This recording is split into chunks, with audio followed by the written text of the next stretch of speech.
ഗൂഗിളിൽ സെർച്ച് ചെയ്തിട്ട് ഇതെല്ലാം എനിക്കുണ്ടല്ലോ എന്ന് എപ്പോഴെങ്കിലും തോന്നിയിട്ടുണ്ടോ? യൂഷ്വലി സംഭവിക്കുന്നത് ഇതാണ്. ടെൻഷൻ കൂടിയാലോ, ഹേർട്ട് ബീറ്റ് കൂടിയാലോ, അല്ല ഉറക്കം ശരിയാവുന്നില്ലെങ്കിലോ അങ്ങനെ എന്തെങ്കിലും സിറ്റുവേഷൻ വരുമ്പോൾ ക്യൂരിയോസിറ്റി കൊണ്ടോ അല്ല പേടി കൊണ്ടോ ഉടനെ തന്നെ ഗൂഗിളിൽ സെർച്ച് ചെയ്യും.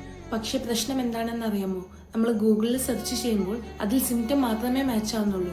നമ്മളെ ജീവിത സാഹചര്യങ്ങൾ മാച്ച് ആവുന്നില്ല.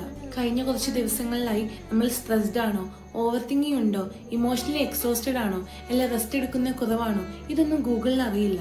നമ്മൾ അത് നോക്കാതെ നമ്മൾ സെർച്ച് ചെയ്യുന്ന സിംറ്റവുമായി മാച്ച് ചെയ്യും. അങ്ങനെ മൈൻഡ് ഓട്ടോമാറ്റിക്കലി കണക്ട് ചെയ്യും.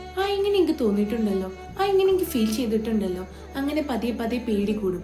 പിന്നെ ബോഡിയിലെ ഓരോ സെൻസേഷനും ശ്രദ്ധിക്കാൻ തുടങ്ങും. ഇത് ആരുടെയും ഫാൾട്ട് അല്ല, പക്ഷെ പലപ്പോഴും സെൽഫ് ഡയഗ്നോസിസ് നമുക്ക് ക്ലാരിറ്റിയേക്കാൾ കൺഫ്യൂഷനാണ് നൽകുന്നത്. അതുകൊണ്ട് സിംറ്റം കാണുമ്പോൾ ഡയറക്റ്റ് കൺക്ലൂഷനിലേക്ക് പോകുന്നതിന് പകരം ഒബ്സർവ് ചെയ്യുക, പാറ്റേൺസ് മനസ്സിലാക്കുക, ആവശ്യമെങ്കിൽ പ്രൊഫഷണൽ ഹെൽപ്പ് തേടുക. മെന്റൽ ഹെൽത്ത് ഒരു ഗൂഗിൾ സെർച്ച് കൊണ്ട് തീരുമാനിക്കേണ്ട കാര്യമല്ല.